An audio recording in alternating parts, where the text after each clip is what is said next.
Man, so the stories we have on this episode, I really feel like there's like a huge swing, right? It's like we have some really cool, feel good sports stats and stories and things to throw back to yesteryear. And then things happening today that will straight up piss you off. Like there's just like, seems Sounds to be right. what we do. That's our niche. Like every show Yeah. needs a niche. That seems to be ours. Is like Yeah. we find stories that you're going to enjoy, and then stories that will anger you immensely as well. Yeah. So Yeah. we seem to have both going on here. So I'm looking forward to getting into them because, particularly some of these political stories, man. I mean, there's just a couple things going on where it's just I can't even make sense of it anymore, man. Like it's gotten so weird that I don't get it.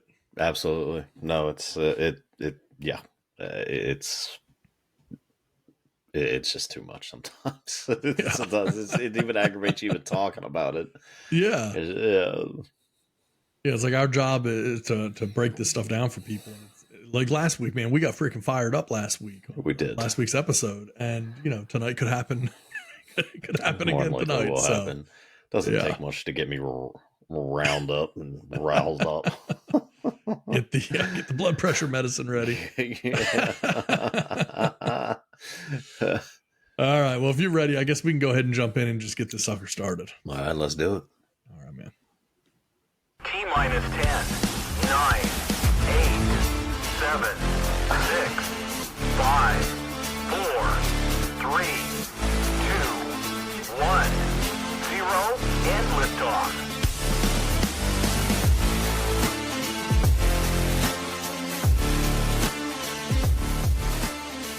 All right, everybody. Welcome. You get the Horn Show. Tad and Jeff here. And bro, we got a lot to talk about tonight. I think we're gonna have a good time. It's always a good time. It is indeed. We will we're gonna kind of play it fast and loose tonight. We did something last week. We kind of abandoned a little bit of our normal structure and just kind of rolled with it. And I think we're gonna try to do the same thing tonight and just kind of see where the spirit leads us as we start moving through this. So plenty to talk about. I thought, first things first, we could kick it off with some sports. And again, as always, whether you're listening to our podcast or watching on YouTube, you can skip ahead, man. You don't have to, if you're not into sports, that's okay. We usually have some pretty interesting stories, some stuff that's a little off the beaten path. But again, you can skip ahead if you want and not hear interesting sports stuff because we got plenty of other things that are non-sports related we're going to be talking about as well. But, I thought NFL preseason could make a lot of sense to be talking about. And, we talked about it before about, the NFL has this ability to make every single thing that they do important. And preseason, which is really nothing much more than just like a scrimmage between backup players most of the time on teams. Yeah. Now, every game almost is televised. They're drawing ratings and stuff. It's like a big deal. And so I thought, briefly, we could touch on just some of the stories of the preseason. And, we're not making our picks for the year or anything at that point yet. But just kind of like what we see, like, for instance, Jonathan Taylor, right? So this is, somewhat breaking news, but Jonathan Taylor, the running back for the Indianapolis Colts, has been kind of holding out. He's wanting a new contract. They've been at a stalemate, and now the Colts have given Jonathan Taylor permission to go out and seek a trade. Basically, you think you want to leave? Find someone who will give us what we want for you. And so Jonathan Taylor's out there, I'm sure, pounding the pavement trying to figure out if somebody's willing to make a deal. Yeah. Supposedly, the Dolphins, could be in the mix for Jonathan Taylor, which would be very interesting move for them. So I don't know, man. What do you think happens with Jonathan Taylor? Yeah, that's a very, very interesting one. Some inside scoop, inside news that they may have already offered him a contract. I'd be curious to see what that would be. I don't even think it's so much a contract; it's what the compensation would be. Yeah, no one's giving up a first for him, even though that's pretty much what the Colts are already saying. At least earlier, and that they wanted. And how about Irsay going from like, nah, we're not trading him to like, yeah, go ahead. All right. Yeah. Come on, man. Like, we knew this was going to happen. We knew Yep. this is what they were going to say. To me, they're dumb, first off, for doing that with Anthony Richardson. You're throwing a rookie quarterback out there who, let's be like, has immense potential, but Yeah. really was terrible in college. I mean, he made some really good throws, but then he was just barely over a 50% complete passer in college. Go back and look. Go back and look at passers in college who completed that. I'm thinking of people like Jake Locker and those people. All the talent in the world.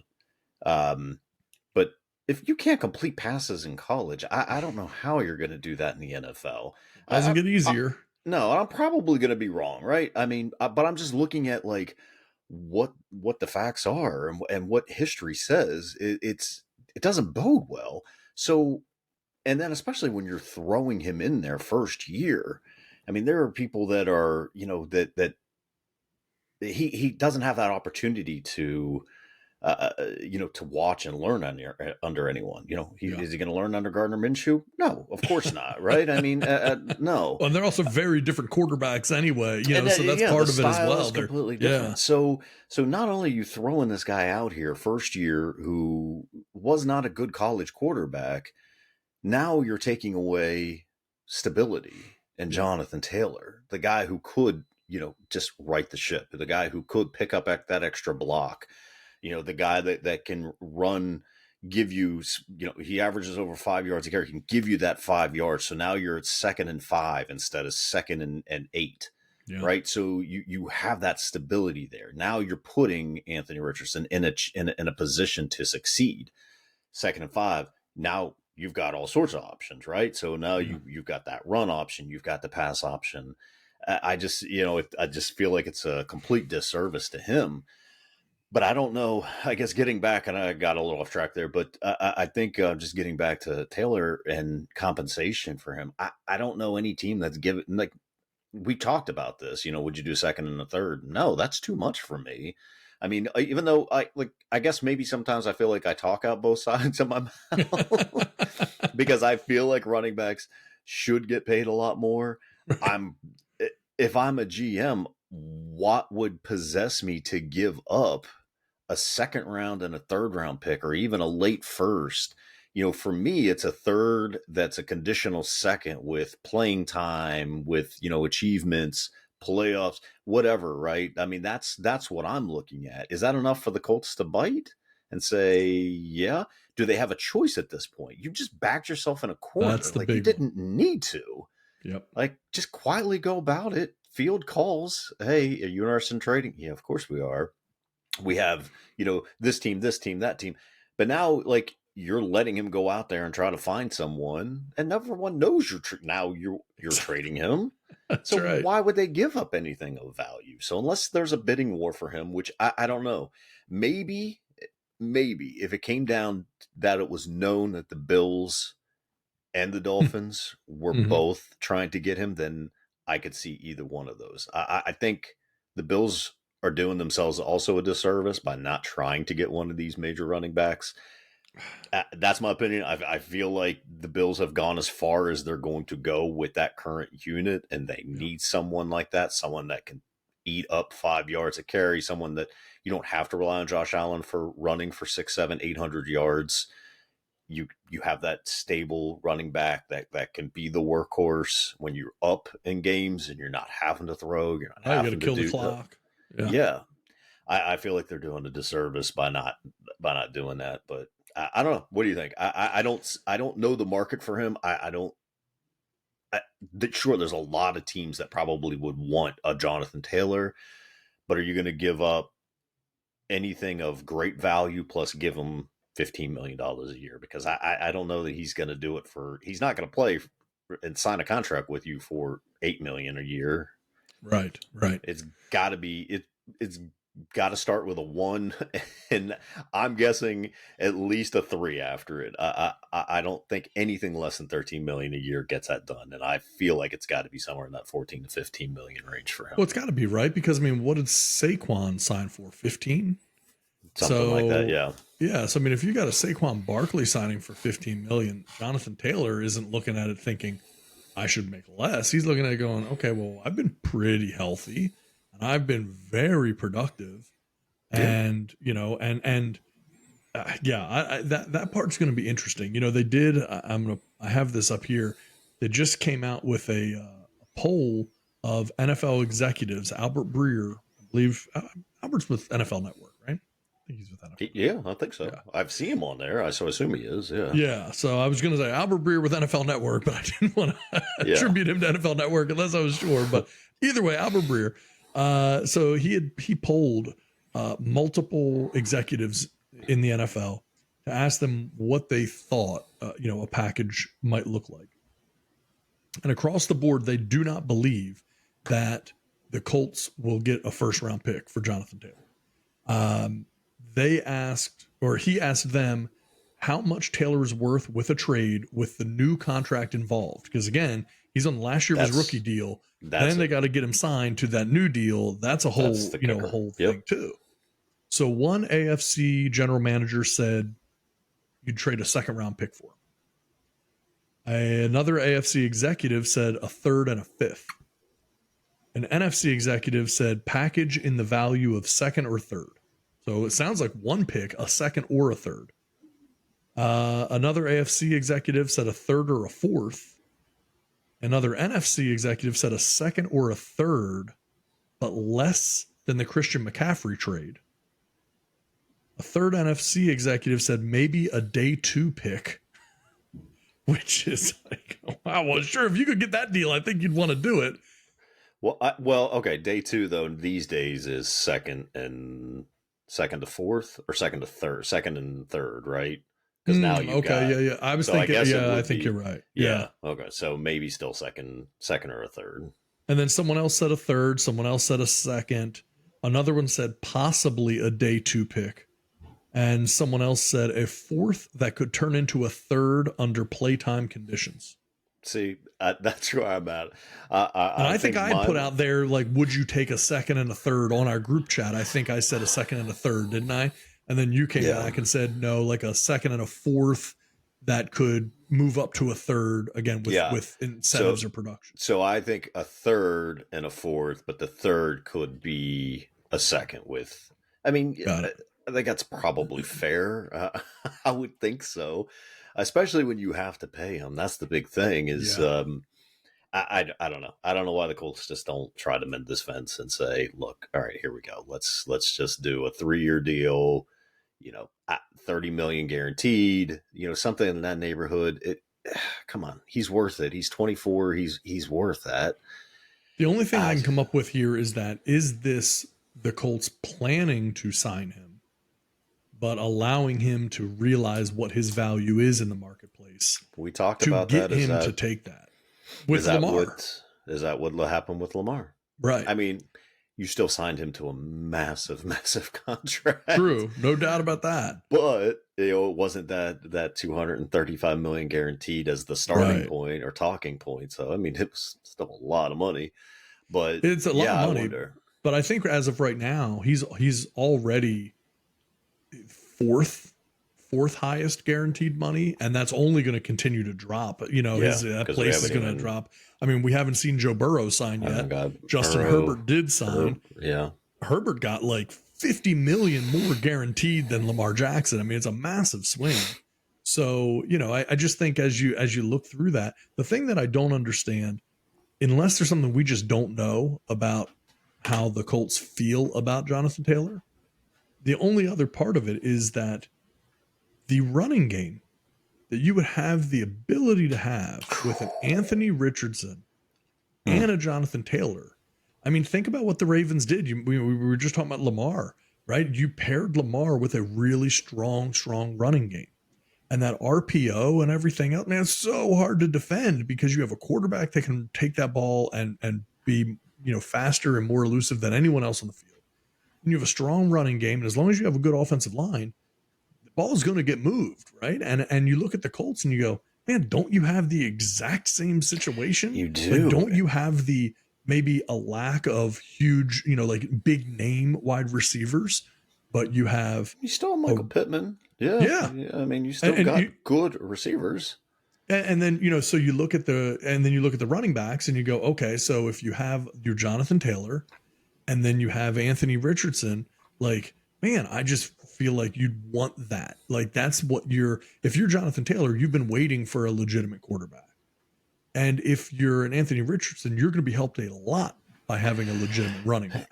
Yeah. So I think and like, this is what I was saying. Like, I said he wasn't a good college quarterback. He has all the tools to be Cam Newton, maybe a little better than Cam Newton. But imagine him in that same situation as Lamar was in, where you have that run pass option all the time. And don't get it wrong, Anthony Richardson might have the best arm in the NFL as far as strength wise goes. That dude throw it a mile. Could throw it a mile. So you have those abilities now. You're running, and then all of a sudden someone just pops it and he's throwing it, 50, 60 yards for a time. Yeah. You just have that. When you have a player like Jonathan Taylor, it just makes all the sense in the world. Now, my only thought would be possibly that the Colts know they're not going to be good for a while. I mean, they know what they have in Anthony Richardson, and they know it's going to be a struggle, right? You're going to see glimpses. You're going to see greatness. Yeah. You're going to see. So maybe it's like, well, by the time we're ready, Jonathan Taylor's going to be, 27, 28, 29 years old. And so why have him there now? But for me, it's like, well, you have him there now because you give that extra cushion to someone like Anthony Richardson, which to me would just help his growth tremendously. Again, Absolutely. when you get in these, when you're not forcing him into these passing downs, just the possibilities are endless. And then he's going to grow confidence. He's going to be able to be able to read a defense a little bit better, get through his first couple of progressions because they don't know if they're going to run the ball. So you're not maybe setting up for the pass because you don't know. So defenses are like, we don't know. So he's going to have more time to be able to look and figure out where he wants to go with the ball. I don't know. We're just a couple of, dummies here. Yeah. Genius dummies who, have never run an NFL franchise. So who knows? We may have no idea what we're talking about, but it makes perfect sense. Lamar to me is the perfect example of how he was brought along just like that, where he wasn't relied on, even though he has a great arm, he wasn't relied on for that arm. He had a great running game behind him. And it feels does give the quarterback time to develop. Yeah. Like it gives the quarterback time. Like, Lamar had progression obviously from rookie to year 3, year 4, like that progression has been there. And, and Anthony Richardson arguably coming in behind Lamar in skill set as a rookie, right? Based on only what we saw in college. Anthony Richardson was not like a Heisman candidate quarterback in college. So you figure, okay, he's coming in already a little bit behind where Lamar, maybe even significantly behind as a college career, what Lamar had and what he showed. And you look at how beneficial it was even for a Lamar to be able to have that. And you mentioned Cam Newton. I mean, let's not forget those Panthers teams, man. I mean, you had, who am I thinking of? Jonathan Stewart and, oh my gosh, he played for, oh my gosh. And he played for the Steelers too. D'Angelo Williams. There you go. Yes. D'Angelo Williams, Jonathan Stewart, man, that 1-2 punch in the backfield. I promise you that was a huge help. And then the Panthers also had good receivers as well. Musa Muhammad, these guys, like they had some good guys. And so you better believe that was very helpful to a Cam Newton. Yeah. And now with Anthony Richardson. And the other part of it too, though, is that let's not ever forget NFL's a business more than it is anything else, more than it is even a sport. It's a business. But that business side is also needing to provide incentive to fans to buy tickets And Jonathan Taylor, I guarantee you, puts people in the seats and, and makes you a much more watchable offense. So unless the Colts feel like they have leverage because they drafted their quarterback and they just assume that people are going to come to the games to see an Anthony Richardson and, and that almost replaces the bang for the buck that they were getting from a Jonathan Taylor, I don't understand, because I feel like you want to see the best players on the field and keep people interested. Well, you think the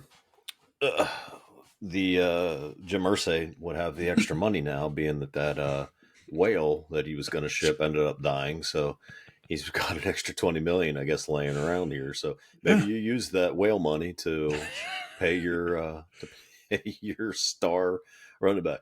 I still think there's a better chance he sticks with the Colts and they figure a way to get a contract done than it is that someone's going to trade. I just don't. I don't almost see the always compensation. happens. Yeah, I don't see the compensation being there. How often does it happen? It does happen occasionally. It happens, sure. But I don't feel like it happens very often that a team says, go out, like when they've already claimed and said publicly, we are not going to trade him. And then they say, okay, you can go out and seek a trade. Most of the time, that trade does not materialize. And it's because the team is still in control. They're the ones that are in complete control. So unless someone blows them away with an offer, they don't need to make a move. So it's a way to kind of, placate the player a little bit to say, hey man, go ahead. If you can find that deal that you think is out there, again, just like we said with Lamar, right? It's kind of like, okay, if you believe 200 plus million guaranteed, 230, 250 million guaranteed is out there, you go find it and bring it back. And then, we're happy to look at it. Right. Player doesn't find it, problem solved, and, turns out the grass isn't greener and he finds that out the hard way. So I just think in general, that's, the likelihood is that it's going to work out, but who the heck knows? Right. Yeah. I like I said, I would bet more money that he sticks around and they find middle ground with that contract, because now it's on Taylor. So which they should have done in the first place, instead of just coming out and saying, no, we're not going to trade him. Give him permission to seek a trade. Now he's not going to be able to find it.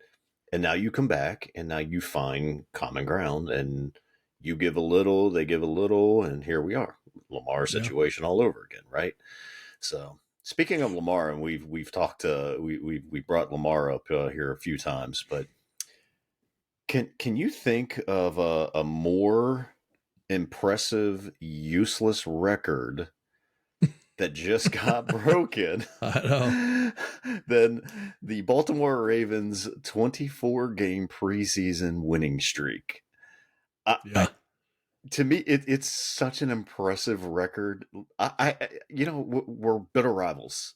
Yes. It's such an impressive record when you consider that most of the time your starters, like in 24 games, your starters probably haven't even played an entire, 2 games? Right. Yeah, so many of the preseason games start like no starters play the whole game whatsoever. They may get in a little bit in 1 or 2 preseason games. They play for a quarter, sometimes just a series. Yeah.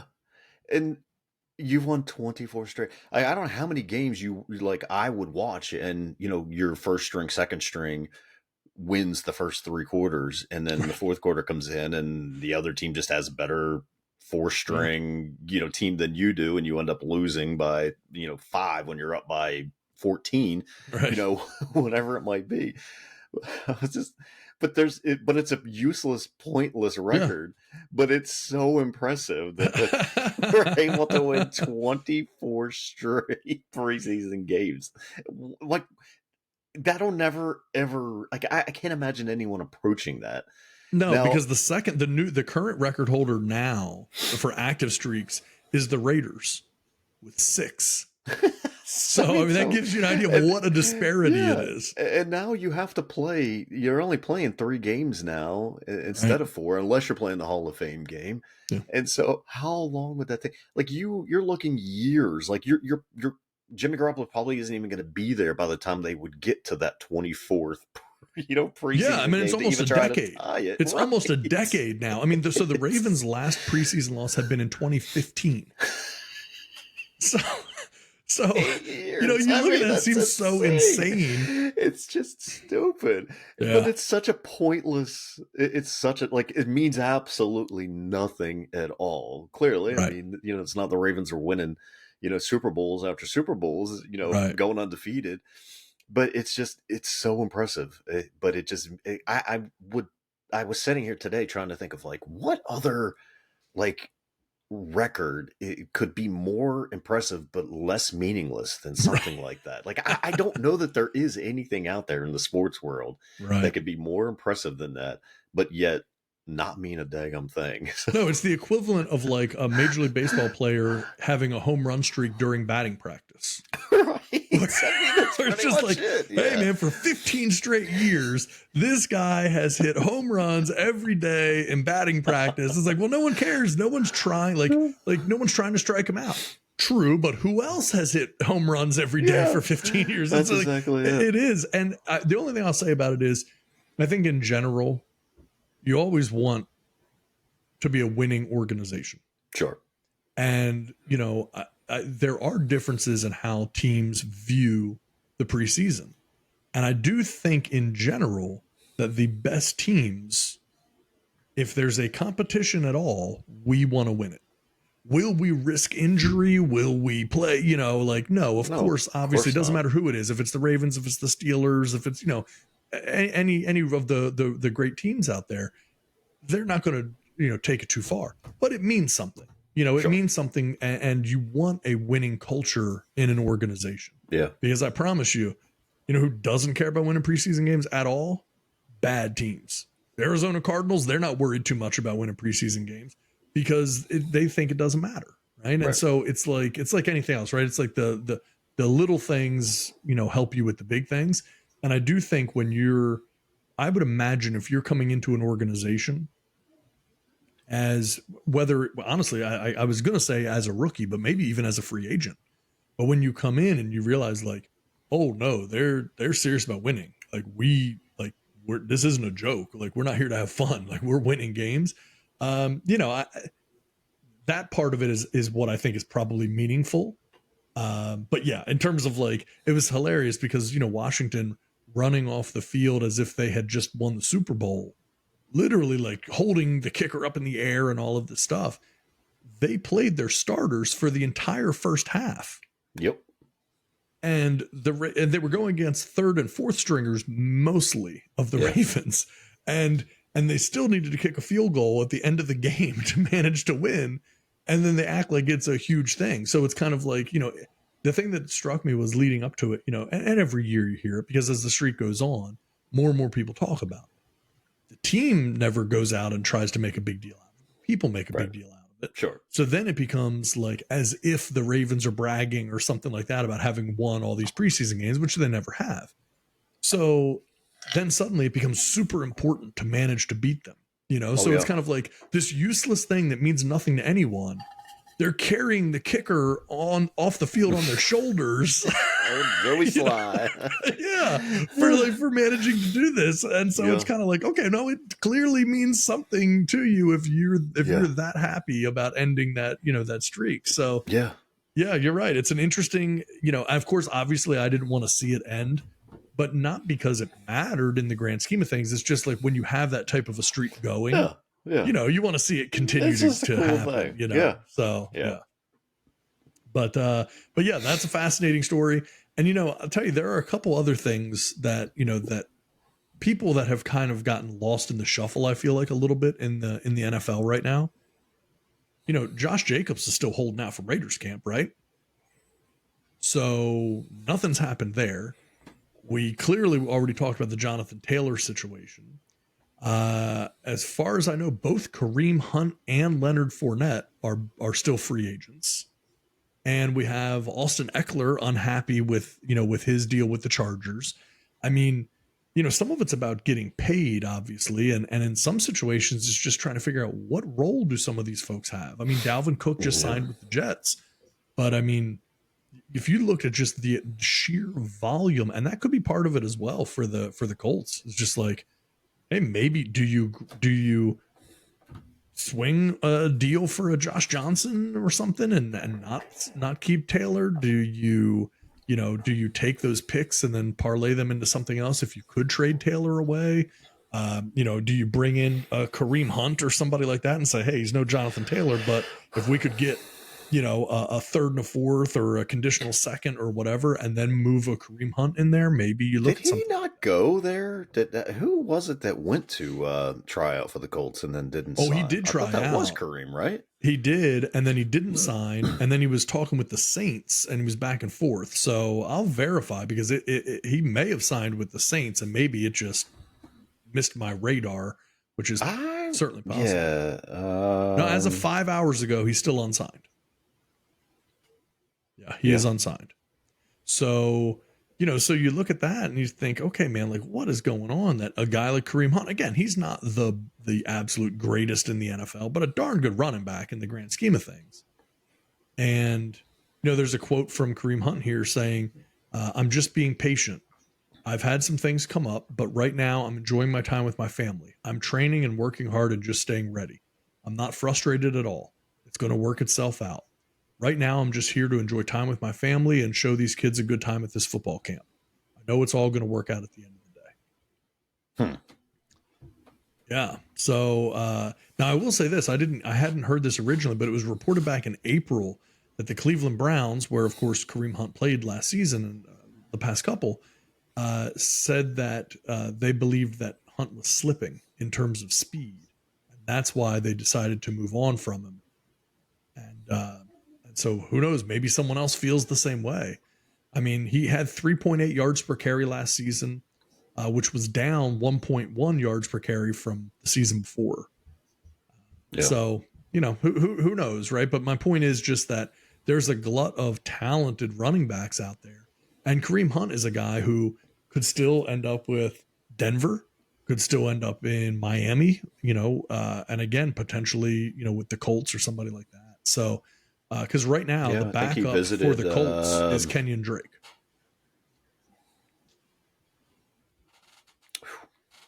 Yeah. I mean, I feel like you got to do something more there. Yeah. Believe Kareem Hunt went to try out for the Vikings. If I'm not mistaken, I think he went in there for a visit as well. And then the reports are is Josh Jacobs ending his holdout and he'll be there week 1.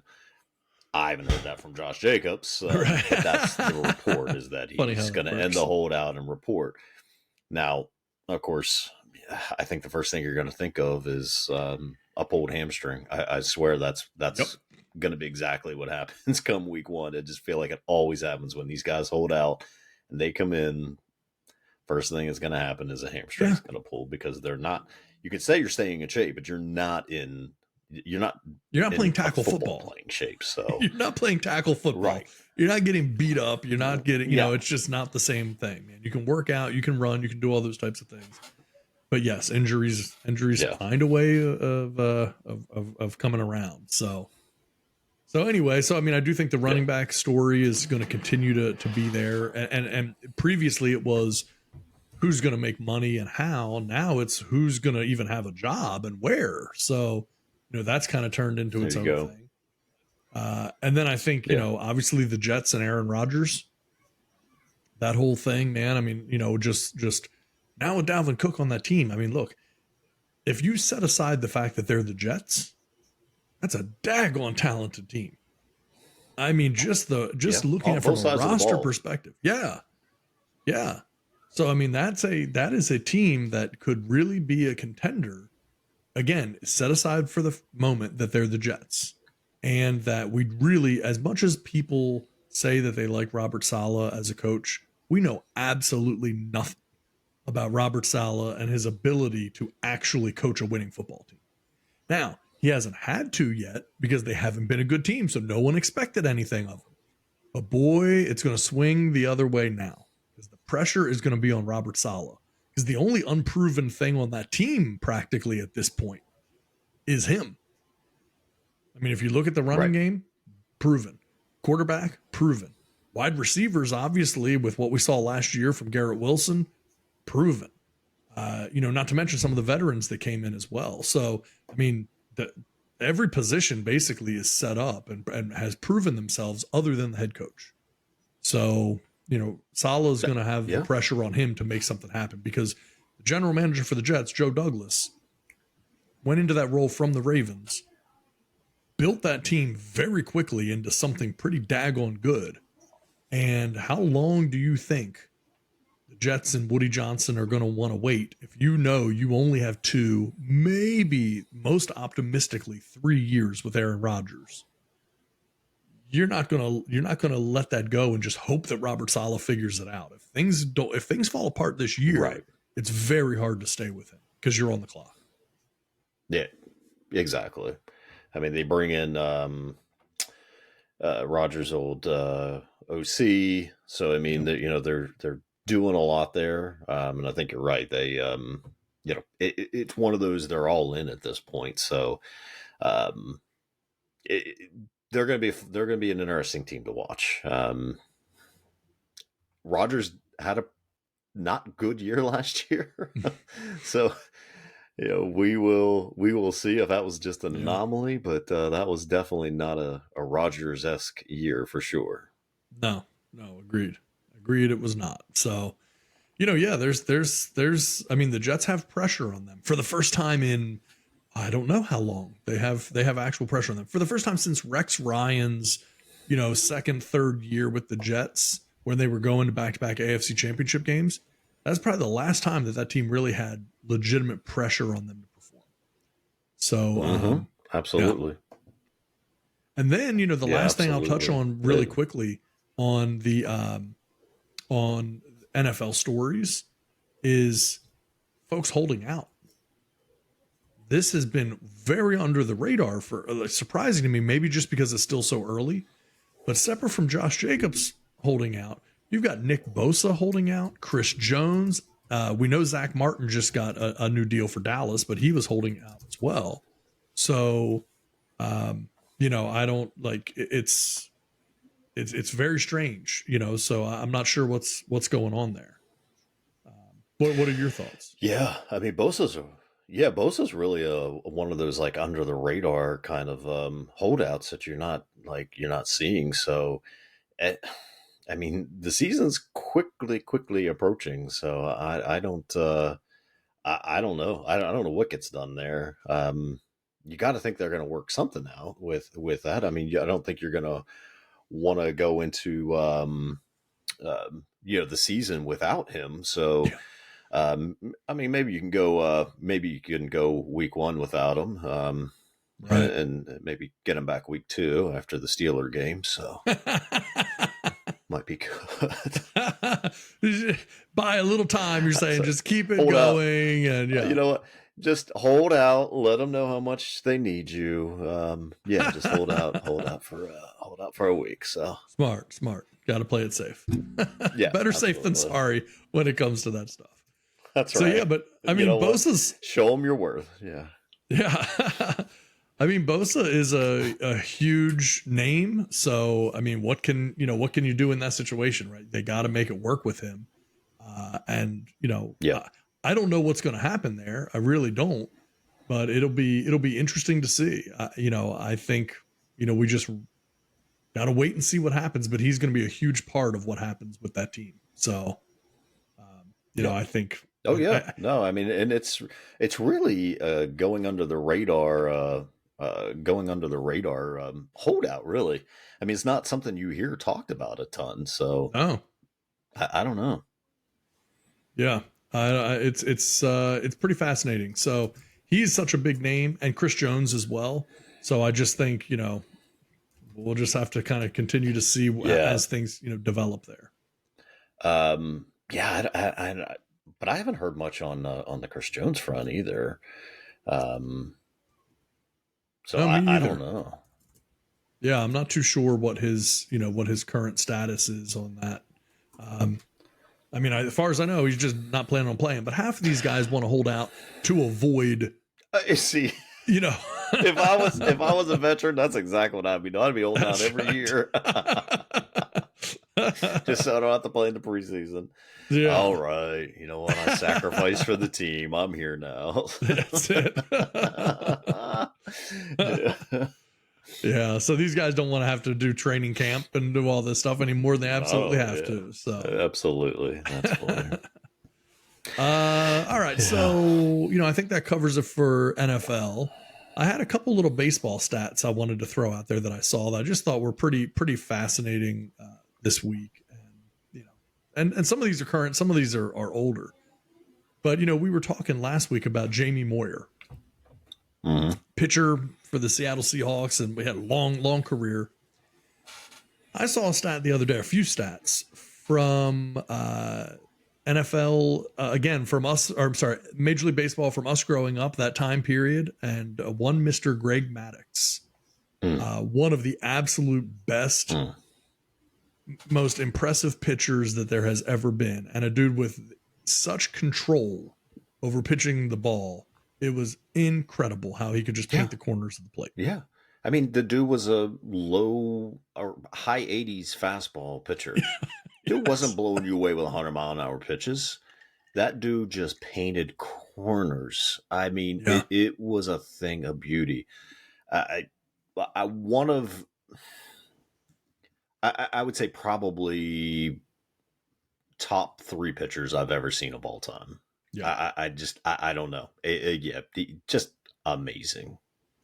He really was. And, I think when you look at what he did, and not just for a short period of time, but such a long period of time, that I think that's the thing. I mean, of course, obviously the guy's in the Hall of Fame and everything else, but a couple of stats that I thought were really impressive. In 1997, Greg Maddux threw a 78 pitch complete game. For most current starting pitchers in baseball, that would be roughly 4 innings. Yes, absolutely.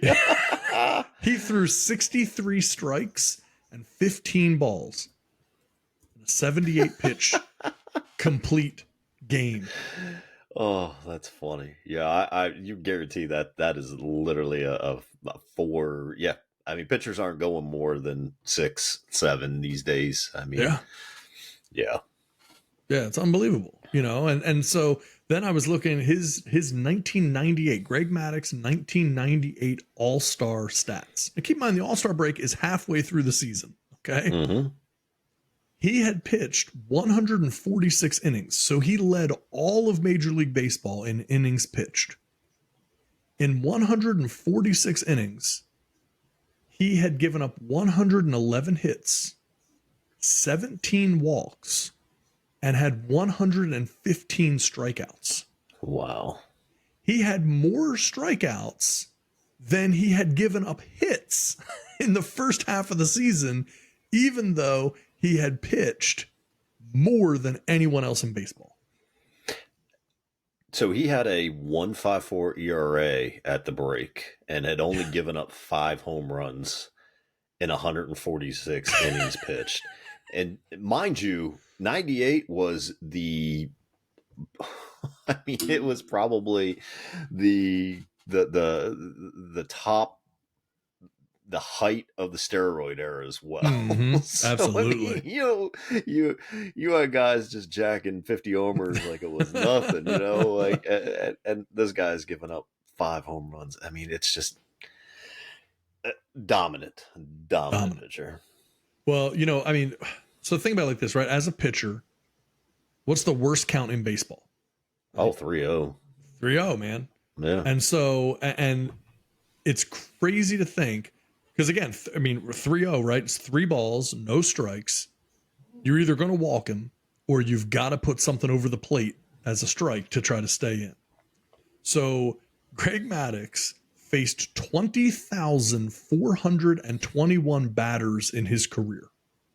Of those 20,421 batters, 133 of them ever got to a 3-0 count. Jeez. Like, so what are you supposed to do? He's never behind. He's never behind in the count. He never has to give you something you can really hit. And he never did. So, yeah, I mean, just so incredible. I mean, the guy, again, he won 4 straight Cy Young Awards. Which is awesome. I mean, unbelievable. And over those 4 seasons, because again, Greg Maddux, 4 straight Cy Young Awards over the 4 seasons, 4 consecutive seasons, he won the Cy Young Award. He pitched more complete games than he allowed home runs. He had 37 complete games over those 4 seasons. He allowed 33 home runs. Jeez. Now, I mean, if you think about that, what we're saying is these things are not statistical anomalies, because it's not like one of those things where you go, oh, the guy had the highest batting average in baseball because he only got up to the plate in 6 games. You know, this isn't that. He pitched more than anyone and had better stats than anyone. It's just, yeah, it's hard to imagine anyone accomplishing those things, because Greg Maddux threw 109 complete games in his career. 26 of those complete games were done with less than 100 pitches for the game. Jeez. It's just, yeah, there's just nothing like that. You know, no one's doing anything like that. No, not at all. Yeah. It's amazing that those Braves teams didn't win more than one World Series. I mean, you're talking about Maddox, Glavine, and Smoltz all on the same team. Yeah. And they only were able to pull one out. That's got to be just the biggest letdown. Yeah. I mean, as fun as they were, I mean, gosh, how many division titles did they win like in a row? I mean, it was just pencil them in each and every single 15 or year. 23 or something. It was stupid number. Just stupid, like at the point where you're just like, all right, well, they got this one. I mean, Yeah. I would imagine, like, back then when you were betting, like they had to be like minus 150 to win. Yeah. To win the division. I mean, no one's giving them plus odds on that. I mean, that many years. Yeah. Unbelievable. Yeah, I'd say probably one of the top 3 pitchers I've ever seen pitch. I mean, we talked about this last week. Barry Bonds, for me, was the greatest hitter I've ever seen play. Maddox is right up there, man. I mean, it's funny because Bonds won 4 straight MVPs. Now you're looking at Glavine winning 4 straight Cy Youngs. Like, golly, man. Baseball was just so different back then. Yes. No kidding. Well, what do you think, man? You want to get off of some sports and start talking some other stuff? Yeah, let's do it. Well, I had a couple different things here, and I don't know where in the world makes sense to pick up, but there's a few there's a few things. One of them I saw this week is that the White House has now very quietly begun selling off parts of the border wall for pennies on the dollar to prevent them from being used in the future. So here's the thing. There's something like $300 million already spent on the border wall. They have all this stuff. They're literally selling it for like $2 million, like giving it away. And I don't understand how that's beneficial. Like, use it, don't use it, but you're giving it away. Right. The problem is the taxpayers are the ones that paid for it. Oh my gosh. So, like, I don't understand why does somebody think that would be okay? It's just, it's crazy to me. But either way, that's the situation. So, they're selling off millions of dollars worth of these unused parts, and it's all really to try to get around pending legislation in Congress. So there's an auction house that specializes in selling military surplus. They've already sold 81 lots of steel square structural tubes intended for use as vertical bollards in the border barriers' 30-foot tall panels. They made about $2 million. So, you look at that and it's kind of like, man, what is... It's $300 million worth of taxpayer-funded wall components. And Ever since the new administration came in, they've just been sitting there rusting. That's just such a. I mean, come on, man.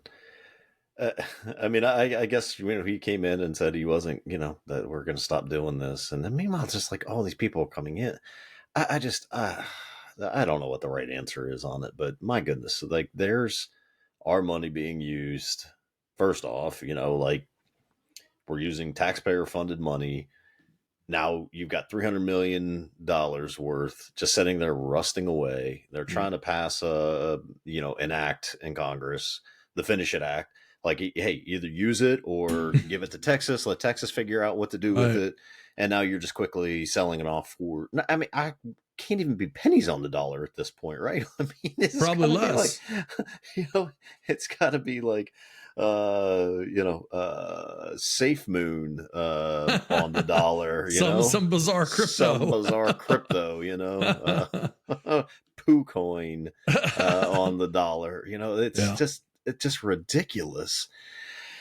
Oh gosh, sometimes I just can't stand politics. I really there's got to be a better use for this. And then who's buying? I mean, I don't know. Maybe other construction sites probably. Yeah, I would imagine. I mean, if it's sitting there rusting, I mean, I don't know. I don't know that type of metal. I'm assuming if it's sitting there rusting, that it would rust while it's up. So maybe a rust isn't a big deal. Or if it's an internal component or something. Yeah, I don't know. Yeah, so I don't know how that works. But I mean, just before they pass an act that says, hey, do something with this $300 million worth of supplies, they're just quickly going on and selling it for. So then they're like, oh, well, we don't even have it anymore. There's nothing left, so it doesn't matter. What are you going to do? Yeah. But then I saw the other day that in Arizona, the border is essentially floodgates. People can walk right in. And in fact, illegal immigrants are shocked at how easy it is to walk into the United States. They have a quote from a guy, an illegal alien, saying, it was so easy to get into the U.S., nothing like our journey through Mexico. That part was hard. I thought there was going to be more security. We thought the agents were going to tell us something, said another, but we just walked in. And they just walk right through the border. Like there is no issue. So look, I don't know what the answer is either. I agree with you. But in general, unless you just think that there should not be borders at all, and maybe someone out there thinks that. I'm not necessarily of that belief, but if someone out there thinks that the country just shouldn't have borders whatsoever, well, then that's a different story, right? You'd probably, look at it differently. But unless you think that, then there has to be something. And when illegal immigrants leaving Mexico are saying it was harder getting out of Mexico than it is to get into the United States, something isn't right there, man. And what happens when they get here? And look, that we've known about these problems. I'm not saying that a wall makes all the sense in the world or solves every problem or anything else. But man, I mean, there has to be some sort of measures put into place, doesn't there? I mean, I don't know. It sure feels like there should be something. I don't know. I don't know if that's allowed. It's like, oh, come one, come all, until you send them someplace where they can't handle them. Like you send them to New York, and there's oh wait, I thought you were a sanctuary city. Okay, right. Great. When people call your bluff, then it's like, well, we don't have the resources for this, and that. Right. What makes you think Texas has the resources for it? What makes you think Arizona has the resources for it? Like, why is it okay that they can come into the country, but then when they get shipped to your place, you're like, ooh, we ain't got no room for them. Yeah, nobody does. Like, it's not like, and I see like some videos, and you got to be careful what you watch and what you see. Right. But you see these videos of like them complaining about like not having jobs, and like that this isn't a nice cell phone, and right, we know. Sorry. Yeah. Like, what? Well, I saw I saw these stats too. They said that U.S. Customs and Border Protection recorded around 1.7 million migrant encounters on the southern border in fiscal year 2021. That went up to 2.4 million in 2022, which is an all-time record. Nearly 1.8 million migrant encounters have already occurred in the first 9 months of the current fiscal year, which is on track to break 2022's shocking total. An estimated 2.6 million asylum seekers have actually made it into the United States during Biden's presidency, swamping, like you were just saying, swamping cities like New York, where more than 10,000 migrants continue to arrive each month, 10,000 a month, to demand shelter, meals, and social services, which are shredding the municipal budget. So, of course, they can't take care of the normal residents and keep up with all the normal things in the town, because 10,000 people a month are coming through and needing to be fed, needing to be clothed, needing to be, given all of the stuff, sheltered. I mean, it's 120,000 people a year. Yeah. That's like a small town Like every year moving into your area. Yeah, and it's not like 120,000 tax-paying citizens moving into your town. Yep. This is people that you have to take care of. This is 120,000 children now that you're taking care of, right? Yeah. I mean, this isn't like, you're not getting multimillionaires coming in and contributing to the city. You're getting people that are just looking for handouts and looking for, granted, some of them come here for a better life. Clearly, sure. Even though everyone tells me that America is the worst country in the world and is the, we are a terrible country. Yeah. Like people that have lived here their entire lives are telling me that, this is an oppressive country, yet 2.4 million people every single year are trying to get just that we know of are trying to get into this country. That's so oppressive. Weird how that works. Such a racist country. Yeah, it's terrible. So people from other countries and other ethnicities are coming into the most racist country in the world, and somehow like people are buying it. Like, this is such a racist country. No one looks at those things and says, well, wait a minute, the math doesn't add up here. Why are so many minorities trying to come into the country if they're hated here? Hated, lynched, it's weird how that works. I just don't. It's just, again, you're one side or you're the other side. There's no in between and no middle.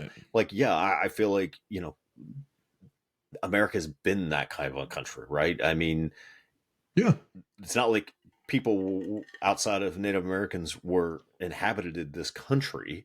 Right. Like, this country was people coming looking for a better way of life. And I understand people just need to come the right way. And we might have to have a limit on what we can bring in.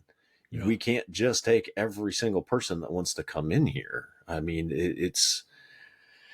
there has to be a common sense approach to this. And I'm not sure Texas making those buoys with like the saws, circular saw blades in between.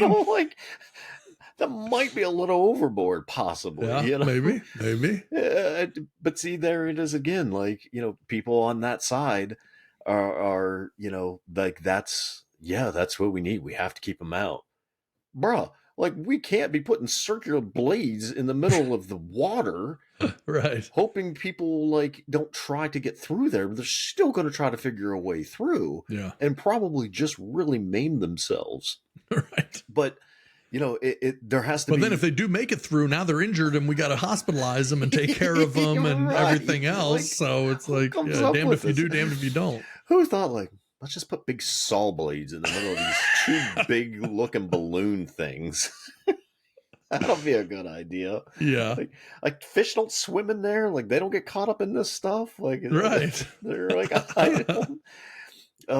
It's just, but again, don't ask me what the answer is, because I'm not sure I know. I just don't think not having a wall up, having people come through legally through a legal channel, through a door at this wall where they can check off everything. Are you a criminal? Are you this? Are you that? Having some sort of vetting process before you let them in. So build the wall, have a place where people can come in and legally come into this country. We're only taking so many people, but nobody wants this. Everyone just thinks like it's a free for all. Like, I don't get it. I don't understand how we can't take care of people in our country who have been here, but now we're expected to take care of everyone else. And again, taxpayer money going to help fund these things. Right. Obviously, it's not like man, we're in trouble. We are in trouble if we don't figure something out here. Again, you got $300 million worth of steel just laying around that we're giving away for pennies that we pay for. Why is nobody wanting accountability with this stuff? We have been so brainwashed in this country, just so brainwashed that the only thing we can see, and this is really what they want, is you're either on the right or you're on the left. That's right. Meanwhile, like, again, we spent money on this, whether you wanted it or not. The money has been spent. Do you think we should just give it away for 2 cents on the dollar, or whatever it even is? It's probably less than that. If it's $300 million and we make $2 million on it, right. That's way less than a penny on a dollar, right? I mean, should we not care? Like, whether you like it or not like it, right?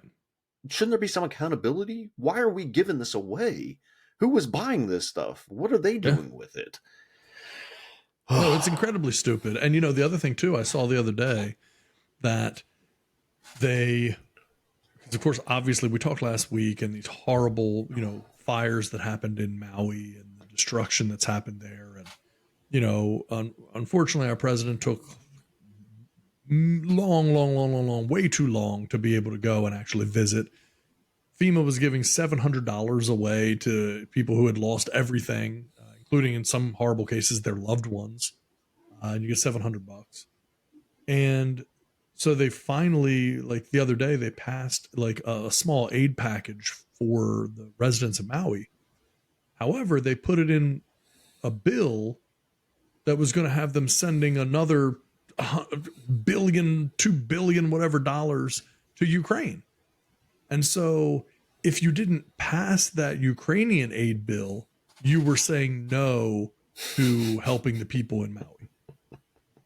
Why in the world would we ever be in a situation where our government is putting foreign interests and foreign nations above or in any way connected to, tied to, contingent upon, being able to help our own people? Yeah. It doesn't make any sense. Why would we ever have those two things together? And it's just, no, we have to continue to help Ukraine, for however long it takes. We just have to do it. I mean, a week ago, the president requested $24 billion more. We've already given them $120 billion. And this is August 11th that Biden asked Congress for $40 billion for Ukraine aid, U.S. disaster response, and border security. But here's the thing. So you mean to tell me there's supposed to be border security? What does border security look like? Because you don't want to, you not only don't want to build a wall, you want to give away all the parts that we had for border security. So what is the money for? I thought you didn't want border security. Or we're just letting them walk in. We don't need a secure border. And so that means no money's really going to border security. So that means it's going to Ukraine. And you're asking for another $40 billion. So that the technical breakdown was $24 billion for Ukraine, $12 billion to go to FEMA, $4 billion to address, quote, immigration and border security, and $60 million, not billion, $60 million to extend a boost to firefighter pay, wildland firefighters. So firefighters, you're going to get a raise. They should. 60 million probably means that every firefighter gets like $1,000 raise or something like That can't be a lot of Right. money. It's only $60 million. I mean, I understand it's only for wildland firefighters, not all firefighters, but still, I mean, it's still not going to be that much. But the bigger thing is, it's double the amount going to Ukraine as going to FEMA. So how in the world can you justify sending twice as much money to Ukraine when you've already sent them over $100 billion? How can you then still want to send them twice as much as you will spend to fund FEMA, which again is the emergency management for our own country, Right. who is constantly being battered by wildfires in now Hawaii, California, all of these places, hurricanes that damage Florida and Louisiana and parts of Texas. You just have the earthquakes, obviously, because the other day we had a mini hurricane in California with all this flooding. You saw Dodger Stadium almost completely underwater. All of this stuff is unbelievable to see. They had an earthquake in the middle of the storm. 5.5. They had all this flooding, and then they had an earthquake. Right. And so, but you want to give twice as much money to Ukraine. I don't understand. I don't understand. And it certainly makes me think that, number one, if Ukraine hasn't figured out a way to win with all the money we've given them yet, there's no reason to believe that they're going to win. And if the idea is just, well, we're just going to keep giving them money until they find a way to win, I don't understand how that does anything. Now, what I do understand that it does is when we start sending them military equipment as we have been, well, then that creates new defense contracts for the whole military industrial complex, for the Raytheons and, all of the different defense contractors in the world. Magically, they start now getting, because they only make their money on military action. So you start sending the money, but now you start sending the military equipment. Then you give more government contracts to more of these, defense contractors. And it just goes on and on and on like that. And that whole military industrial complex, this is that. Like, people hear that and they think this is a conspiracy theory or something about the whole military industrial complex. You're watching it.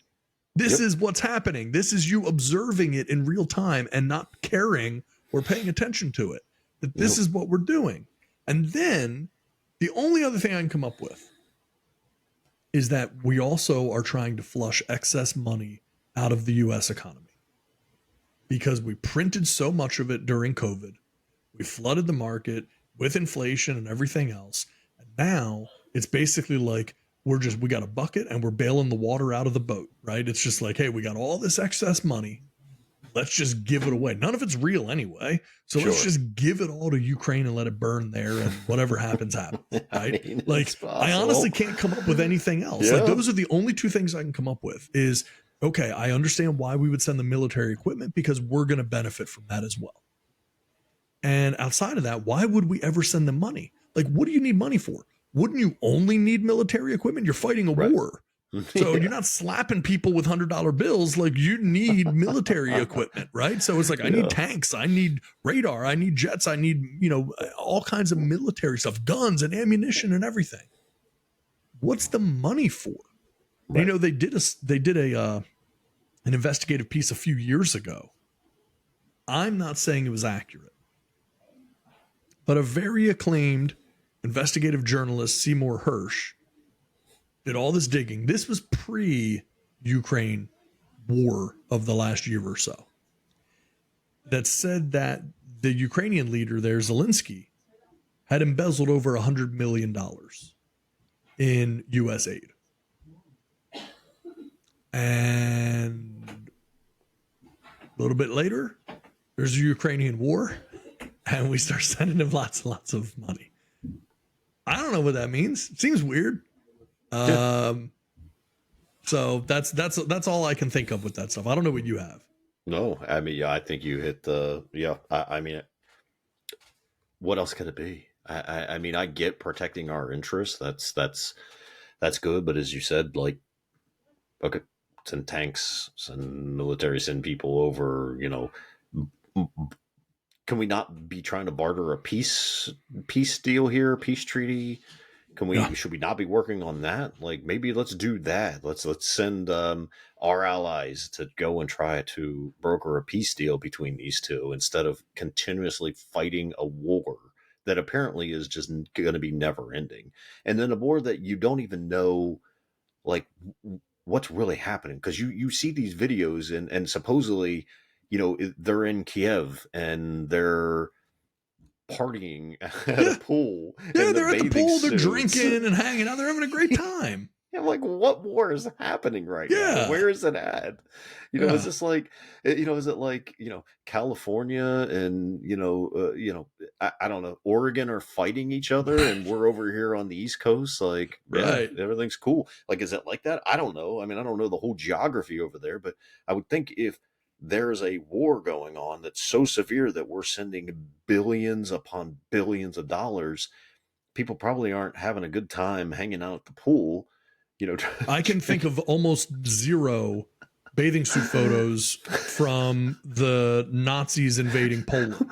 Right. I just never saw that for some reason. It wasn't like also the Great Gatsby going on at the same time. Like, I don't understand how those two things can work. Yeah. And I also want to say briefly, I misspoke. I said that that investigative reporter Seymour Hersh said that Zelensky had embezzled, I think, $100 million. And I said it happened a few years ago. I was totally off on this. The report came out in April of this year. Okay. And he had embezzled $400 million. Okay. So to give you the breakdown, Ukrainian President Volodymyr Zelensky embezzled hundreds of millions of dollars from the United States that Washington had allocated to purchase fuel. Famed U.S. investigative journalist and Pulitzer Prize Award winner Seymour Hersh said in April, according to his latest report. Hersh accused the Ukrainian government of using U.S. taxpayer money to purchase Russian diesel fuel from Moscow, the same people that they're fighting, to bolster its military, adding that Ukrainian officials were, quote unquote, competing to set up front companies that aimed to get contracts from international private arms dealers. One estimate by analysts from the CIA put the embezzled funds at $400 million last year at least. Another expert compared the level of corruption in Kiev as approaching that of the Afghan war, although there will be no professional audit reports emerging from Ukraine, Hersh's report read.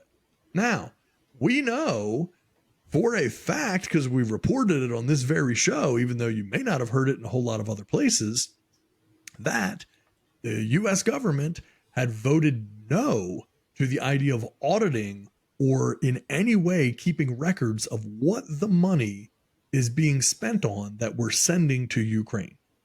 So isn't it interesting that here we have a guy, as of April, we have investigative reports saying he has embezzled $400 million. Also, that's a drop in the bucket when you have $150 billion, right? So nobody would notice $400 million anyway. But the reality is, here we have investigative reports saying that money has been embezzled, that has been taken, that these guys are setting up front companies and then selling contracts and doing all this stuff, and that it's as bad as the Afghan war, but there will be no professional audits whatsoever.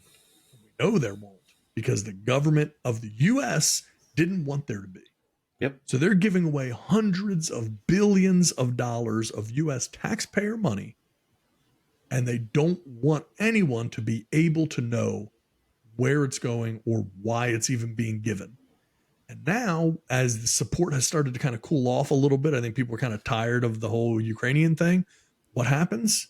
Man, I don't know. Just a weird, horrible coincidence that there happens to be this horrible natural disaster that happens in Hawaii, that then they tie the aid to that to being able to give more money to Ukraine. And like, I don't think I'm crazy, right? But I'm hearing myself talk and it sounds crazy. But I'm connecting the dots, but the dots are all there. And all of the dots seem to have dotted lines that are going to them. Like they're already mostly filled in. Like I don't need to do a lot of connecting here. It's the kids menu at Denny's that tells you from 1 to 2 to 3 to 4. Yeah, Yeah. it's pretty much done for you. You can actually see the outline just looking at it. That's right. Yeah. I mean, welcome to my side, man. Welcome to my side. I appreciate you joining. Yeah. I mean, none of this makes sense. And again, all we're focusing on, all the mainstream media is focusing on, is another Donald Trump, allegation, Yep. another Donald Trump, charge.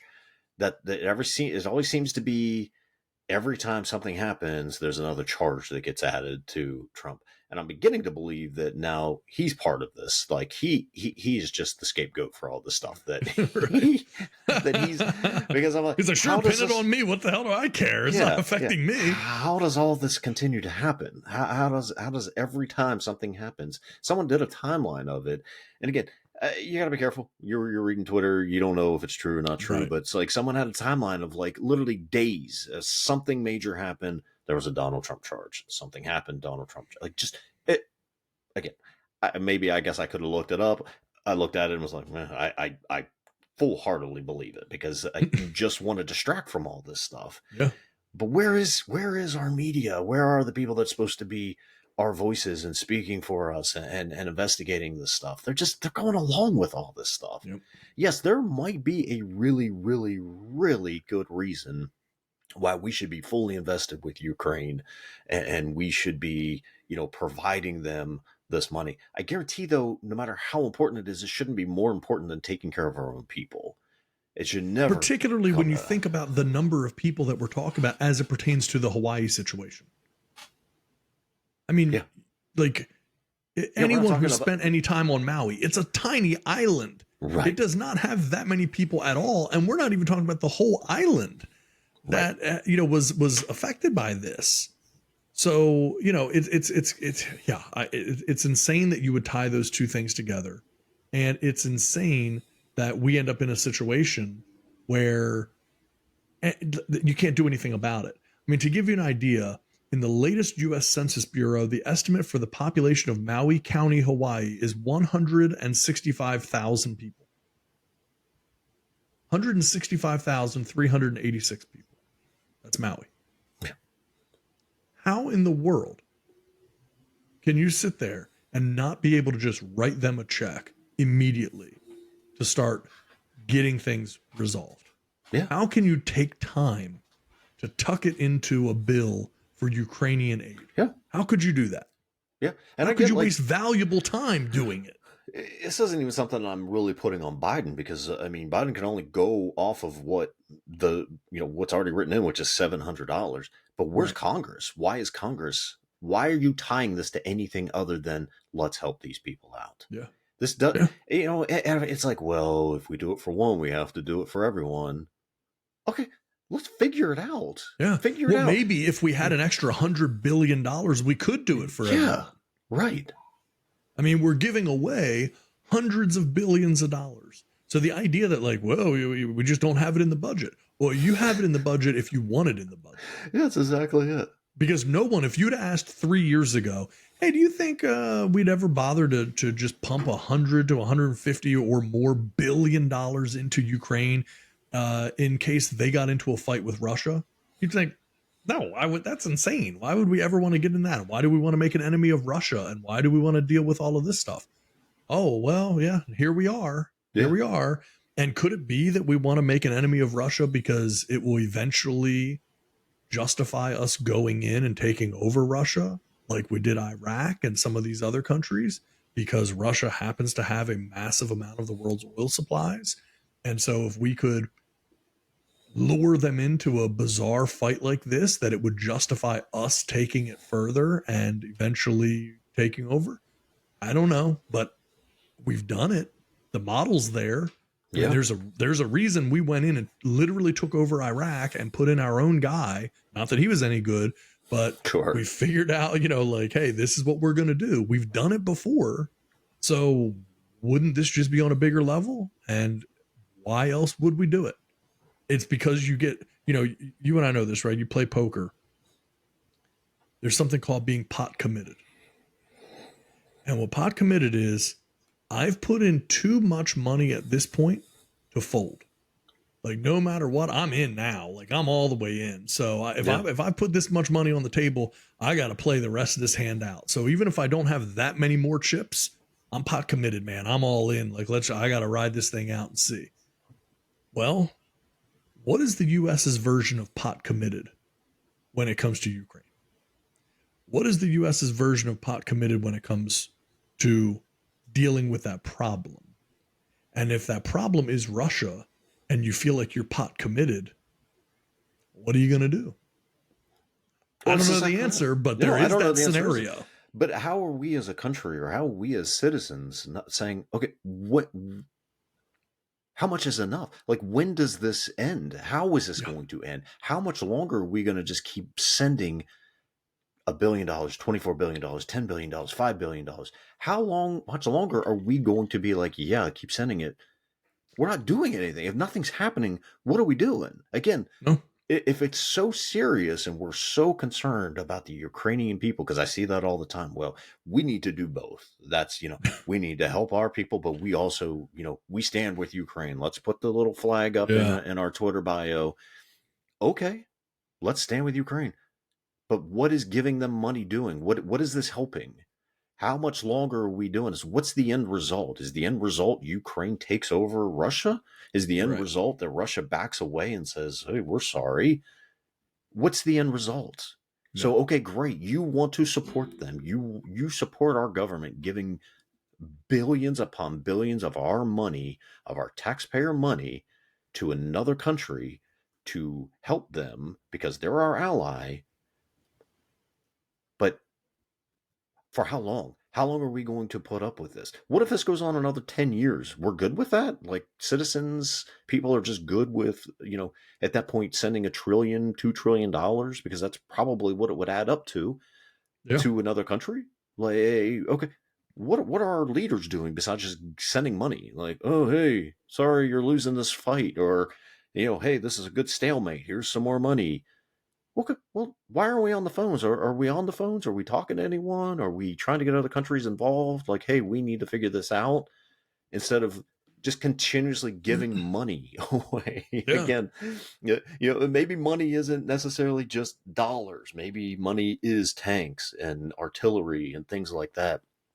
Okay, so we're good with, taking other people's lives. If it's good for, our allies, like, that's good. We're not trying to broker peace here. We're not trying to get a hold of Putin and Zelensky and sending them down and saying, guys, we can't keep doing this. We have to figure this out. Nobody's on the phone trying to do this. Isn't it funny how you never hear that mentioned? Right. Isn't it funny that you never, ever, ever hear anyone from the U.S. government saying, we need to stop this. We need to put an end to this war. We need to broker peace here. We need to bring both sides together. And never comes up. Everyone comes up with something to talk about. Yeah. Yeah. It's always why we have to send more money. Yep. Okay. I mean, apparently the dollar bill is just endless, and we just print more of it. As long as there's ink in the printer. Like, I got one of them inkless printers now that just, you don't even need ink for it. Yeah. But at some point, this has to end. Like, you just can't continuously send, every couple of months, a few $1 billion to another country for a war that we don't even really know what's happening with it. No, we don't get updates like, hey, guess what? Ukraine is holding fast here. Yeah. There's no progress reports. Yeah, keep sending your money. They're holding fast in this stronghold. They've taken over this stronghold. We don't hear that. We hear rumblings every now and again from, like, someone over in Ukraine or someone, somewhere else. But you never hear anything of, like, hey, we're doing a great job. This is why we need to keep going. Right. No, we don't hear that. I have no clue what's going on over there. The only thing I see is people swimming at a pool. Yeah. And again, maybe that's just the smallest of subsections, but it's like, yeah, I think if there was, like, this big war with Canada going on, or this big war with Mexico going on, then we're probably a little bit more concerned about it. Again, I don't know. Maybe that is happening, thousands upon thousands of miles away, and that's why they're able to do it. But it did say Kiev, if I remember correctly, which I thought was part of this whole situation where this, where this was That's the right. major stronghold was taking place at. So it's like, again, I don't hear any progress, and I don't hear any talks about how we're going to try and end this. I just hear about why we need to send more money to them. I don't even really hear why. It's just we need to. Why? Why? Keep doing it. And again, I don't care what side you're on. It's your money that's being sent there. Don't you want to know why? Why are we giving just on just, hey, government, we trust you. You've done such a great job with our money thus far. Right. We believe that you will do the right thing with our money. Why are we not? I read something that, and don't quote me on this. I would need to do a little bit more research. So I'm telling anyone who's listening to this, do your own research on this to try to verify. But the stat I heard is that at this point, every single taxpayer in America has given $900 to Ukraine. Now, every single person, right? So here's the thing that's interesting. If you want to figure out the difference between people having their blinders on or not, is try getting a law passed by the government that allows them to garnish your paycheck by $900 to donate it to Ukraine, and watch how quickly people would say, absolutely not. That's unconstitutional. You can't do that. Why in the world would I ever want to give my money to them? I earn my money. I'm the one out here. So if they were going to garnish your paycheck, you'd never allow it. You'd fight it. You'd be furious. You think it's horrible. But that is what they're doing. You're just smart enough to realize it. You're just looking at it like it on the more micro instead of the macro, and just going like, well, I mean, it's tax money. They can spend it any way they want. But that's what they're doing. They're spending it any way they want. And they keep coming back and they keep asking for more and asking, not even asking, just taking more and taking more and taking more. Yeah. And at a certain point, like you mentioned earlier, right? They're our ally for whatever reason, which is only self-serving. They're our ally. And you got to help your friends within reason, right? Like if you had financial trouble or you said, hey man, I just got a flat tire. Can you lend me some money? Hey man, no problem. And then it's, hey man, I need some more money. Things are a little tight right now. I just need to buy some groceries, make sure the kids are fed. Of course, bro, I got you. Hey man, listen, I really need to get a new car and I'm not looking at anything too crazy, but I could use a little bit of help with it. Maybe. Okay. A little weird. At a certain point, am I just going to go broke?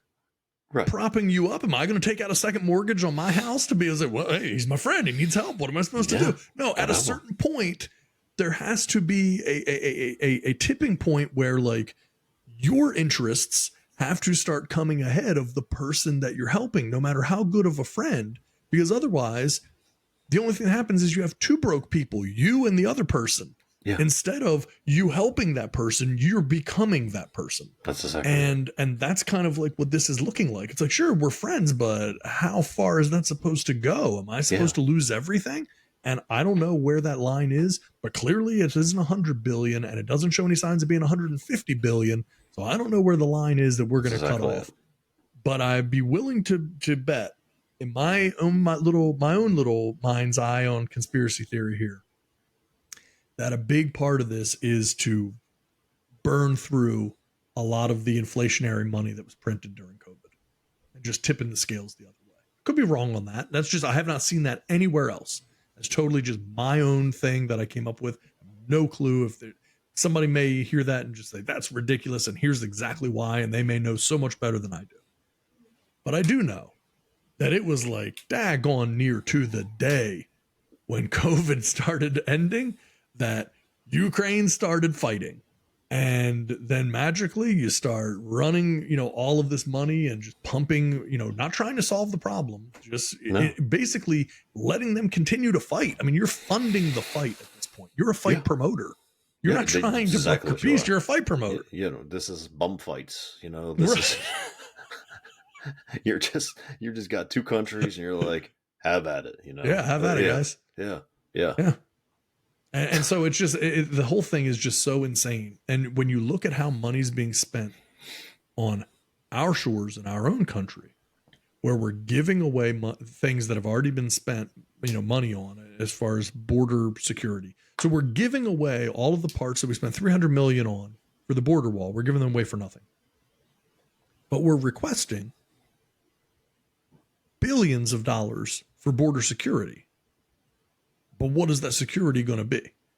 Unless you're going to like have, we want to pay for soldiers who are going to stand there and interlock arms and prevent people from coming through. Like, what? You clearly don't want them to have guns, because I think having a wall would be better than armed soldiers that are supposed to shoot the people, and it's better than saw blades. So like, what are you supposed to do? Like the wall, when we were supposed to build a wall, everyone said this was cruel, it was terrible, it was inhumane to have a wall. So the wall's not built, and we're giving away all the stuff.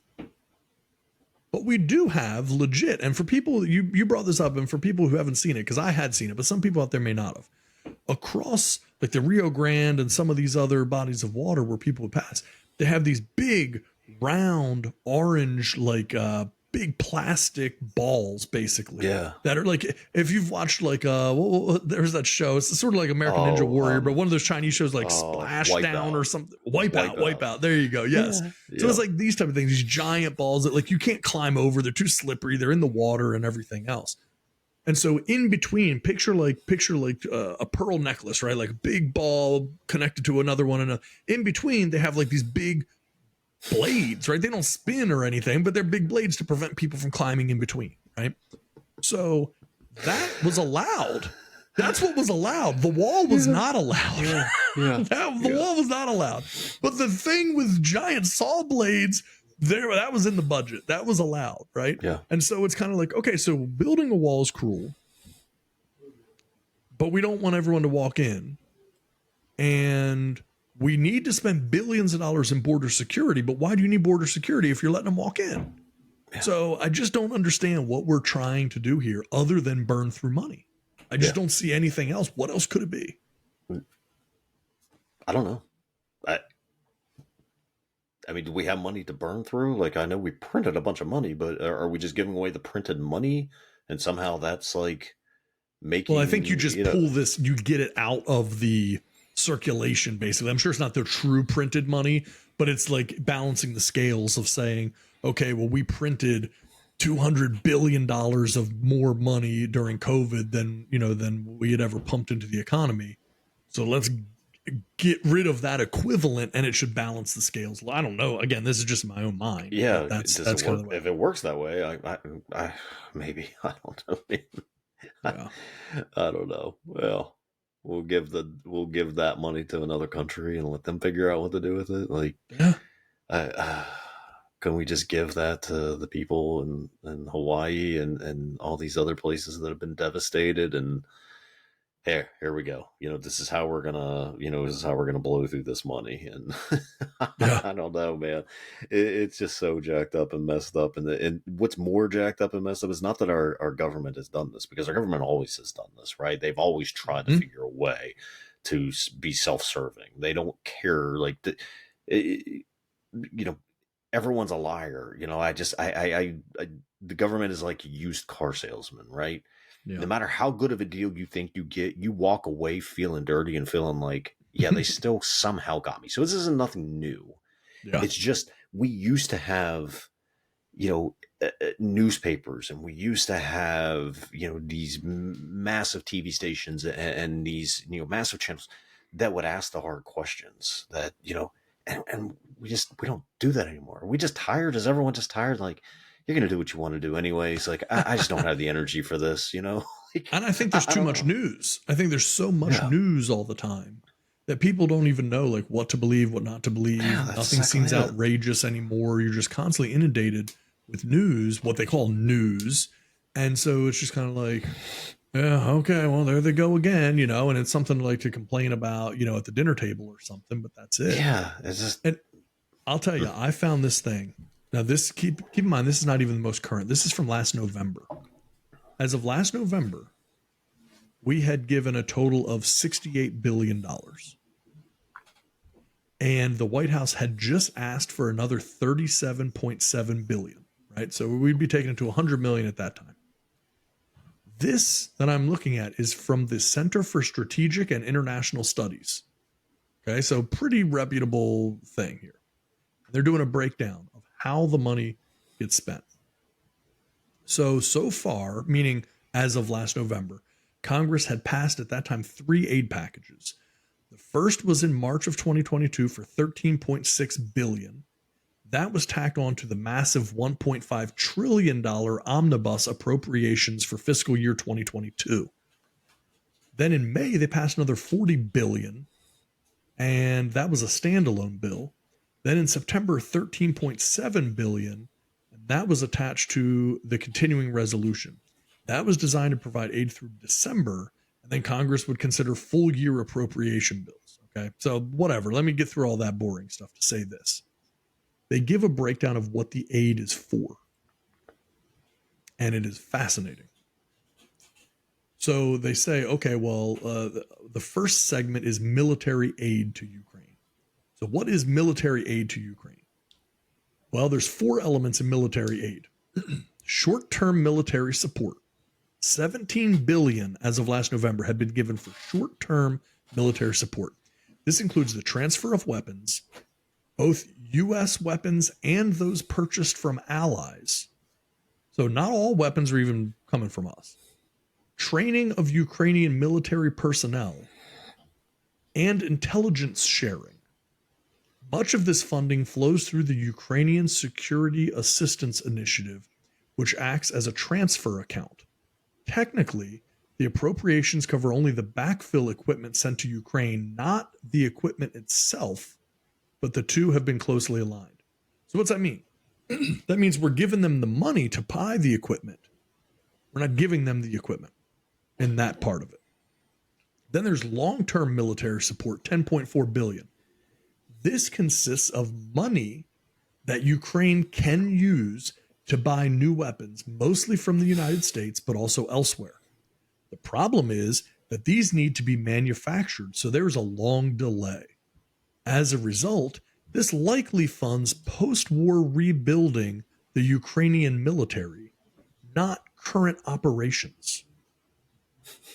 Confusion sometimes arises because the Department of Defense announcements state that the U.S. has committed certain amounts of military equipment to Ukraine. However, that's combining short-term and long-term support. Short-term is actual equipment. Long-term is just money. Then there's U.S. military operations, which is almost $10 billion as of last November. In the spring, the United States sent 18,000 troops to Europe to strengthen defenses and deter Russia. These deployments cost money above what was planned in the DoD budget.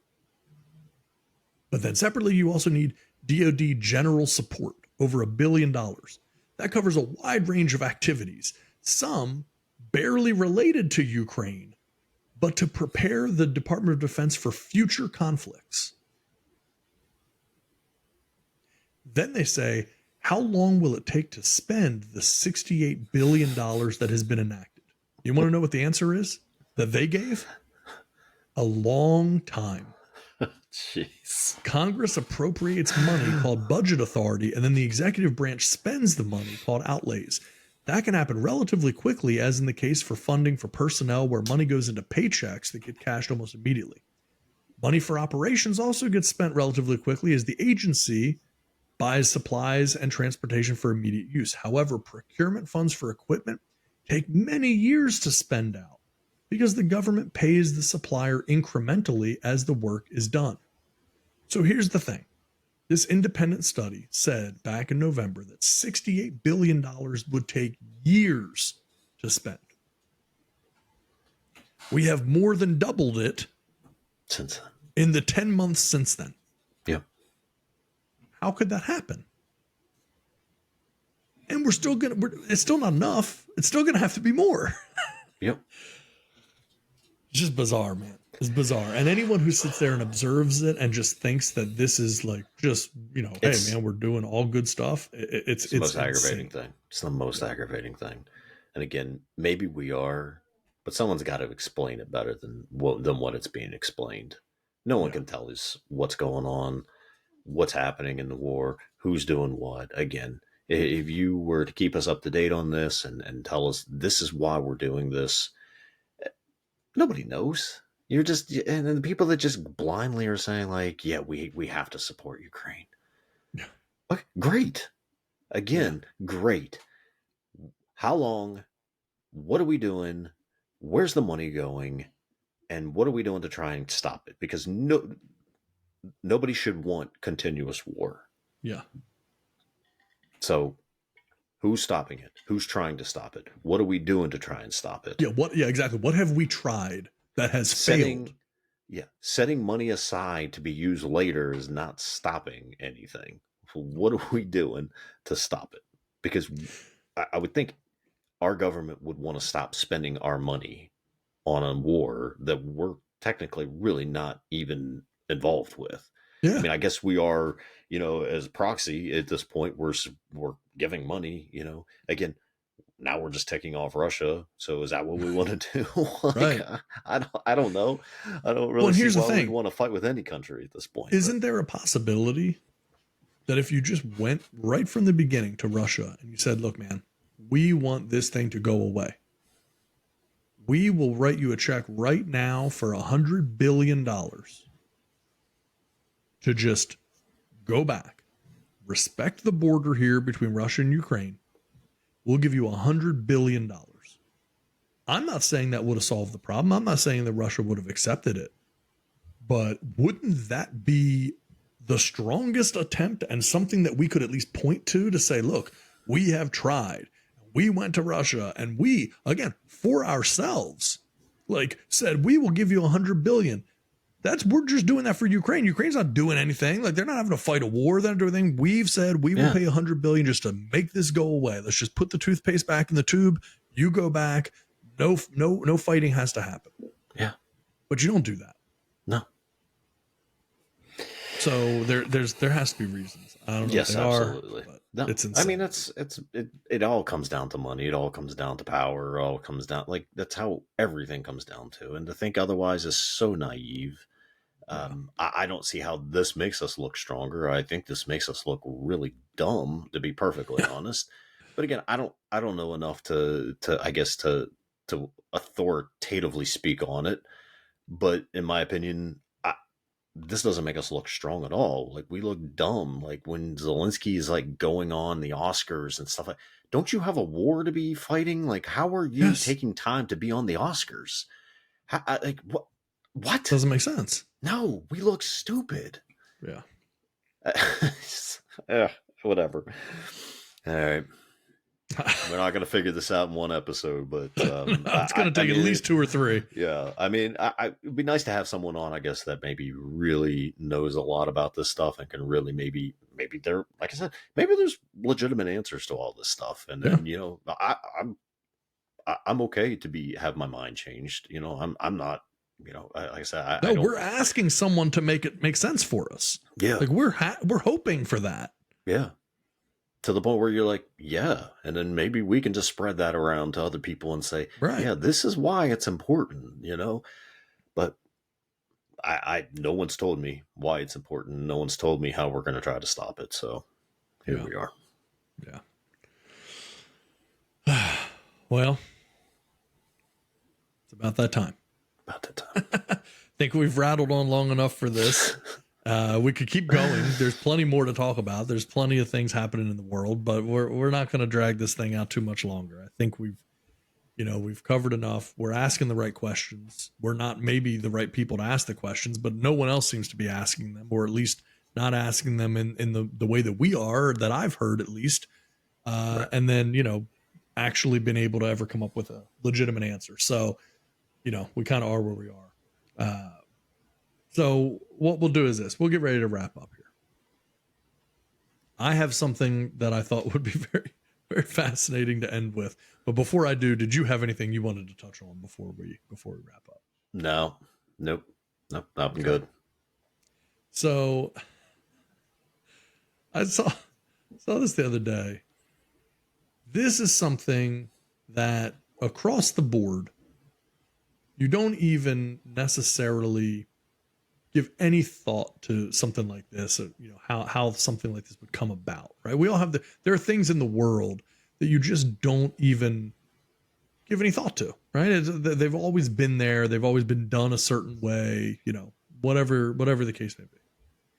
But if you're walking outside, or you walk into a party, or you go over to a friend's house, or you see a coworker and someone goes like this, puts their hand up to you, like what is the automatic thing that most people are going to do when that hand comes up in the air going toward the other person? Not a fist, right? Just an open hand, like, hey man, good to see you. Oh, high five. You're gonna return it. Yeah. Exactly. Right? You're giving them the high five. High five is something that no one would ever give any thought to. How, like, there had to have been a first time for that. There had to be a first time that somebody was just like, I'm going to hold my hand up here, and the other person's going to eventually figure out they should slap it. Right? Yep. There's no reason this would happen.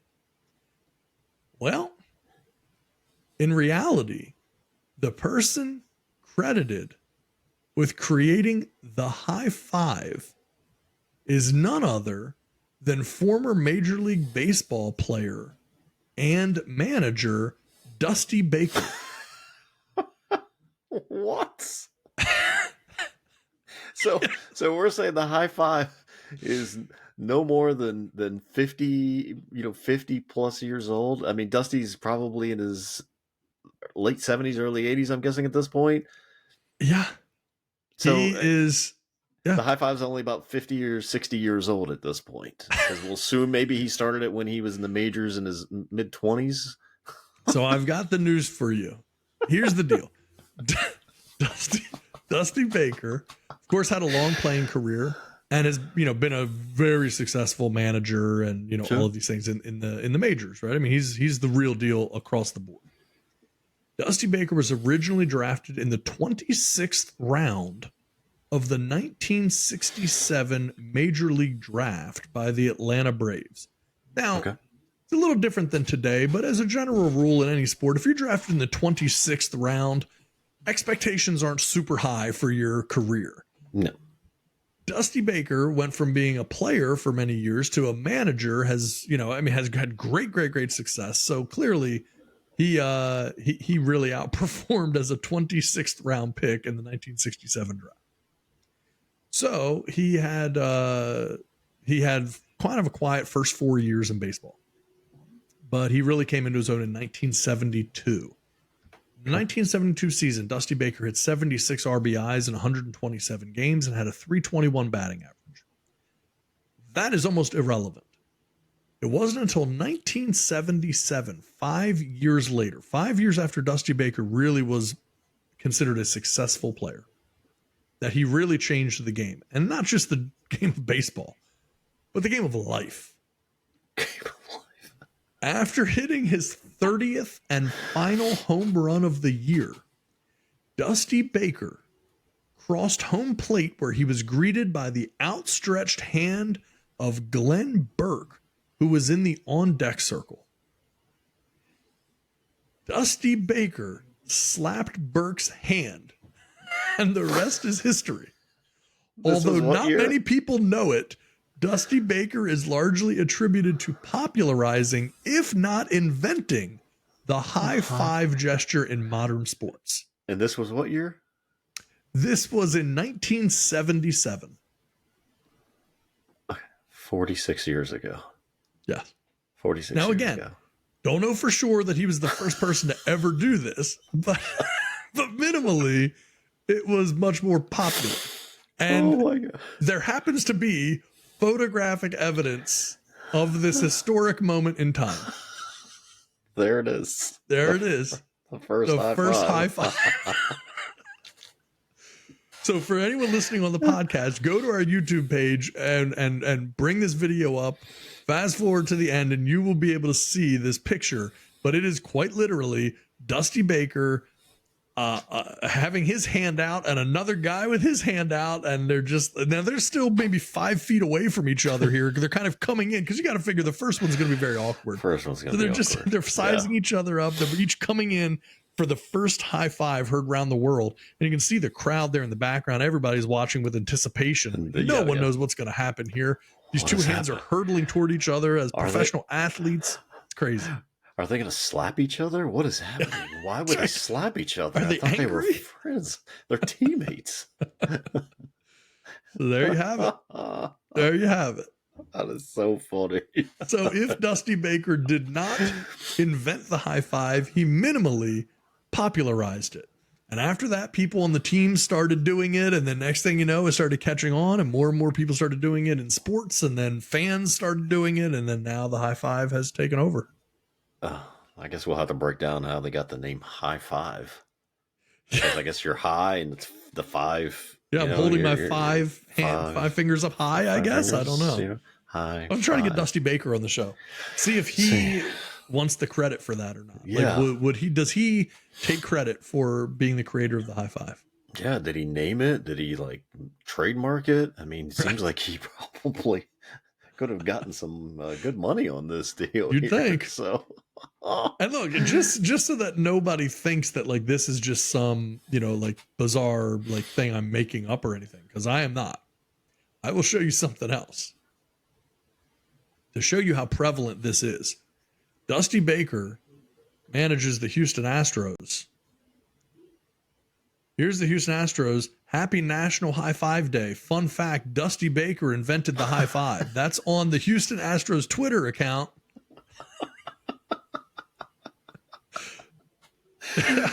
So clearly the Astros minimally are making sure that Dusty Baker gets credit for the high five. Oh my gosh, that is freaking hilarious. And even if he didn't, the fact that like the legend is that he did it and people are just going to keep building onto it. Oh, I hope he did invent it. Like I hope nobody can figure out anything else, because 44 years ago, someone put their hand out and another person reached up and slapped. I guess I'm going to do it. I guess I'm going to go for it. And what's really funny is Dusty Baker's probably sitting home fuming because he's never been able to profit off of the high five. Yeah, he's that's probably like, he I should have called it the Dusty it. Five or the Baker Five or something. Yeah. Something that where they would know it was me. Yeah.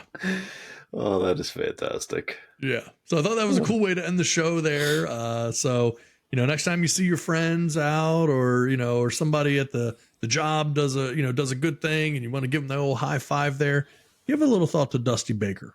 Yeah, that's it. Just You keep owe him him. in your thoughts. You owe him a lot.